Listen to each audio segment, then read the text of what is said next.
अस्सलाम वालेकुम, मैं हूँ Sadia Uzair. Welcome back to Sadia Uzair's kitchen. आज आपके साथ सब्ज़ मिर्चों की एक बहुत ही ज़बरदस्त रेसिपी शेयर कर रही हूँ। मसालेदार, चटपटी और बहुत ही क्रिस्पी सी फ्राइड ग्रीन चिलीज़ आज हम बनाएंगे और इंग्रेडिएंट्स भी इतने सिंपल हैं कि आपको आपके किचन से ही इजीली मिल जाएंगे। यानी कि अगर आप चाहें तो आप इसे फ़ौरन से भी तैयार कर सकते हैं। बिस्मिल्लाहिर्रहमानिर्रहीम। तो सबसे पहले यहाँ पर हम एक डो तैयार करेंगे और मिक्सिंग बाउल में डालेंगे 3/4 कप यानी कि पौना कप मैदा। साथ ही इसमें शामिल करेंगे आधा चाय का चम्मच या हस्बे जायका नमक और 1/4 टीस्पून अजवाइन या ज़ीरा भी शामिल कर सकते हैं। इसके अलावा हम इसमें 1.5 से 2 खाने के चम्मच घी शामिल करेंगे। खालिस घी या वेजिटेबल घी आप कोई भी शामिल कर सकते हैं, लेकिन ऑयल इसमें शामिल नहीं होगा। इसके बाद इन तमाम चीज़ों को अच्छे से मिक्स कर लेंगे। इसके बाद इसमें थोड़ा-थोड़ा करके पानी शामिल करेंगे और एक सख्त डो तैयार कर लेंगे, जिस तरह की डो हम समोसों के लिए तैयार करते हैं। ये देखिए, इस तरह की डो हमें तैयार करनी है। आप देखिए हमने डो थोड़ी-सी सख्त तैयार की है। बस अब इसको कवर कर देंगे। कवर करके आधे घंटे के लिए रूम टेम्परेचर पर पड़ा रहने देंगे ताकि ये थोड़ी-सी सेटल हो जाए और उतनी देर में हम सब्ज़ मिर्चों के लिए आलू की स्टफिंग तैयार कर लेंगे। यहाँ पर मैंने एक मीडियम साइज़ के आलू को अच्छे से बॉयल कर लिया है। इसमें अब हम कुछ स्पाइसेस शामिल करेंगे।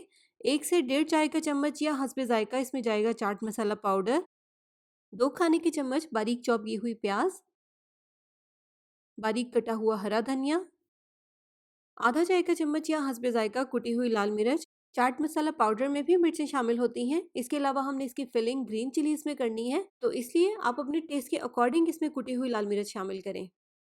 3/4 टीस्पून या 3/4 टीस्पून इसमें शामिल करेंगे भुना और कुटा हुआ जीरा और 3/4 टीस्पून ही इसमें जाएगा भुना और कुटा हुआ धनिया। हस्बे जायका इसमें नमक शामिल करेंगे।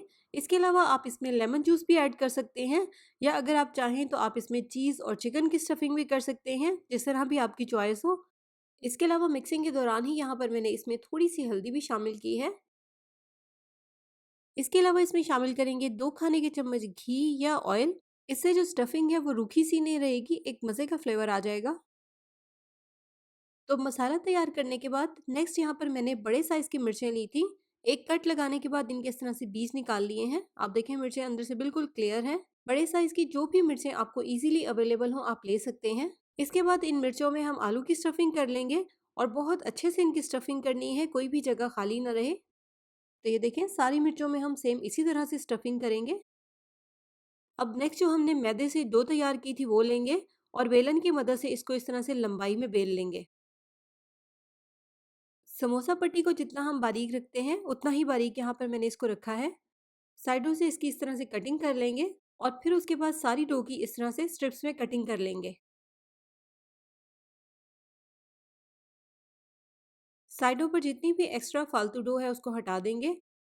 इसके बाद डो का एक छोटा सा पीस लेकर हाथ की मदद से इस तरह से हल्का हल्का सा पानी लगाएंगे और इस डो से मिर्च का ऊपर वाला जो होल है इसको कवर कर देंगे ताकि फ्राई करते हुए फिलिंग बाहर ना निकले।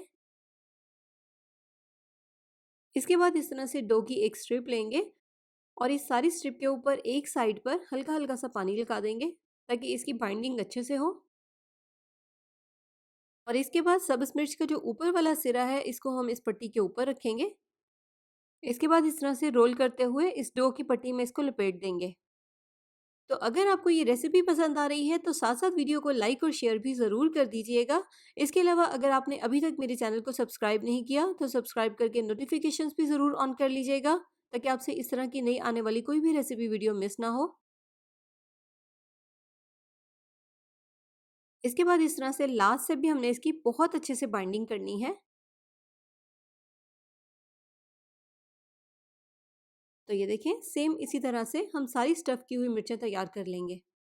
इसके बाद अब हम इनको फ्राई करेंगे और फ्राई करने के लिए सेम उसी तरह से जिस तरह से समोसों को फ्राई किया जाता है, बहुत तेज़ आंच पे इनको फ्राई नहीं करना।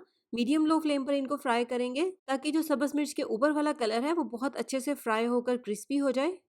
तेज़ आंच पर फ्राई करने से इनके ऊपर बहुत जल्दी कलर आ जाएगा और ये क्रिस्पी भी नहीं बनेंगी, इसलिए मीडियम लो फ्लेम पर इनको फ्राई करें। तो आई होप आपको मेरी ये आज की रेसिपी पसंद आई होगी। ज़रूर ट्राई कीजिएगा क्योंकि बहुत ही आसान सी रेसिपी है और आपने देखा है कि बहुत ही सिंपल से इंग्रेडिएंट्स के साथ हमने इसको तैयार किया है। बहुत ही झटपट तैयार होने वाली रेसिपी है। ट्राई करने के बाद अपना फीडबैक ज़रूर दीजिएगा। और जाते-जाते वीडियो को लाइक, शेयर, चैनल को सब्सक्राइब करना भी बिल्कुल मत भूलिएगा। अपना बहुत सा ख्याल रखिएगा, दुआओं में याद रखिएगा। Thank you for watching. अल्लाह हाफ़िज़।